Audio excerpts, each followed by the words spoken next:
नमस्कार, एशियन 24 में एक बार फिर से आपका स्वागत है। मैं हूं आपके साथ टीवी स्क्रीन पर मुकेश शर्मा। चलिए नजर डालते हैं अब तक की खबरों पर। छत्तीसगढ़ में सरकार ने यात्री बसों के संचालन की अनुमति प्रदान कर दी है और संचालकों ने यात्री बस सेवाएं शुरू भी कर दी है। लेकिन यात्रियों की संख्या में कमी होने की वजह से बस संचालकों के लिए डीजल का खर्च निकालना मुश्किल हो रहा है। साथ ही बस स्टैंड की दुकानदारी भी कोरोना के कारण काफी प्रभावित हुई है। देखिए रिपोर्ट। छत्तीसगढ़ में सरकार ने यात्री बसों के संचालन की अनुमति प्रदान कर दी है और संचालकों ने अपनी यात्री बस सेवाएं शुरू भी कर दी है। लेकिन यात्रियों की संख्या में कमी होने की वजह से बस संचालकों के डीजल खर्चा निकलना भी मुश्किल हो गया है। रायगढ़ सारंगढ़ जैसे कई स्थानों में केवल ड्राइवर और कंडक्टर अकेले सफर कर रहे हैं। रायपुर रायगढ़ से सारंगढ़ के लिए तकरीबन 10 बसें सड़कों पर दौड़ रही है, पर इक्का दुक्का बसों को ही यात्री मिल पाई है। सारंगढ़ के बस संचालकों ने कहा है कि छत्तीसगढ़ शासन से अनुमति मिलने के बाद से गाड़ियों का संचालन शुरू कर दिया गया था और सारंगढ़ से रायगढ़ रायपुर के लिए बसों को रवाना भी किया गया। लोकल गाड़ियां सारंगढ़ से कोसीर और रायगढ़ के लिए भी रवाना की गई, लेकिन इसमें यात्रियों की संख्या इतनी कम थी कि बसों के लिए खर्च निकालना मुश्किल हो रहा है। वहीं कई बार तो एक ही सवारी को लेकर रायगढ़ रूट के लिए बसों को जाना पड़ रहा है, जिससे डीजल तो दूर, ड्राइवर और कंडक्टर के खाने के खर्च भी नहीं निकल पा रहे हैं। साथ ही डीजल के महंगे होने से बसों के संचालन के लिए कसमकस करना पड़ रहा है। कभी यात्रियों से भरे रहने वाले इस बस स्टैंड में आज जिधर भी देखो सुना ही सुना नजर आ रहा है। दुकानें वीरान पड़ी है, दुकानों पर सामान बिकना मुश्किल हो गया है। वहीं कुछ दुकानदारों का कहना है कि कोरोना के मद्देनजर बाहर से आने वाले मजदूरों को रोकने के लिए बस स्टैंड का चयन किया गया था, जिससे बाहर से आ रहे मजदूरों को यहाँ ठहराया जाता था, जिसके कारण लोगों में कोरोना को लेकर भय बना हुआ है और लोगों की आवाजाही भी कम हो चुकी है, जिसके चलते दुकानों में ग्राहकों का आना पूरी तरह से प्रभावित हुआ है। बड़ी मुश्किल से दुकानदारी चल रही है और जब तक सब कुछ सामान्य नहीं हो जाता तब तक दुकान के साथ साथ बसों के संचालकों के व्यापार को भी प्रभावित करता रहेगा। बहरहाल बस के साथ दुकानदारी भी कोरोना के चलते काफी प्रभावित हुई है।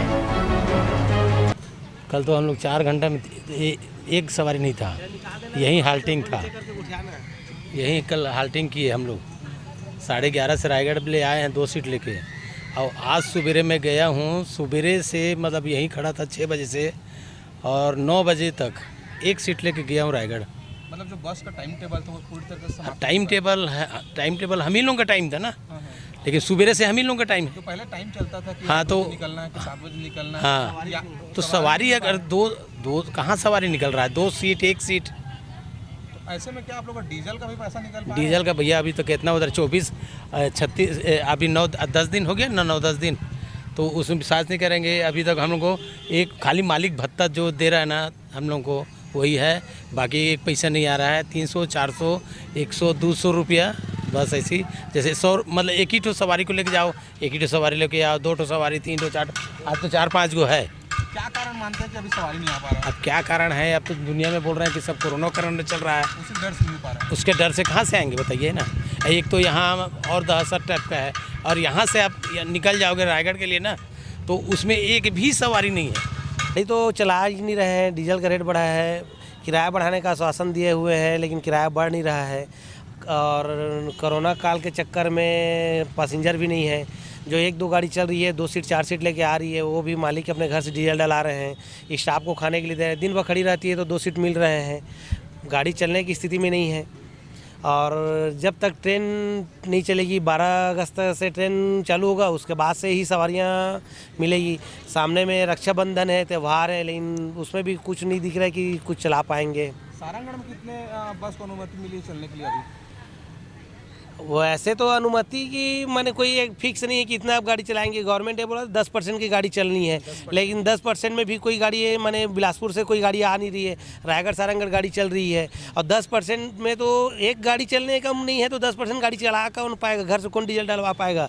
80 रुपये 82 रुपये डीजल का रेट, आज के डेट में 81 रुपये डीजल का रेट है, और 50 रुपये 100 रुपये अगर जाने में बन रहा है तो ऐसे संभव ही नहीं है। अभी जो आप लोग चला रहे हैं तो घर से डीजल डाल रहे हैं? घर से डीजल डाल रहे हैं, घर से मेंटेन कर रहे हैं, स्टाफ का भत्ता घर से दे रहे हैं, जो टैक्स लग रही है गाड़ी का घर से जमा कर रहे हैं। व्यापार पूरा ठप है। मतलब यहाँ के जो दुकानें हैं सब यात्रियों पर ही निर्भर करती है, डिपेंड है। पूरा जो मतलब बसें चलती उसी से ही हमारी आमदनी होती है, समझ लीजिए। पूरी तरीके से अभी ठप है। पूरी तरीके से यहाँ के बस स्टैंड परिसर की जितनी भी दुकानें हैं सब मतलब एकदम ठंडी है। यात्रियों की बात करें, कितने यात्री आए हैं अभी बस स्टैंड में या पूरा सुना ही है, समझ लीजिए खाली दिखता है, यहाँ का यात्री कोई दिखता ही नहीं है। यहाँ का मार्केट बस स्टैंड अंदर का तो पूरा ही ख़त्म है। होटल नहीं चल रहे हैं भैया, सुबह से बनाए रहते हैं और बस का आवागमन नहीं है, इसलिए और नहीं चल रहा है। और जो भी थोड़ा बहुत आदमी है वो रोड में ही है, बस स्टैंड के अंदर आना ही नहीं चाहते। क्यों नहीं आना चाहते बस परिसर के अंदर? यहाँ वो ये बना दिए थे, इनका मजदूर का आने जाने का बसेरा बना दिए थे, तो आदमी बस स्टैंड आने के लिए डर रहा है। Bureau report ACN 24।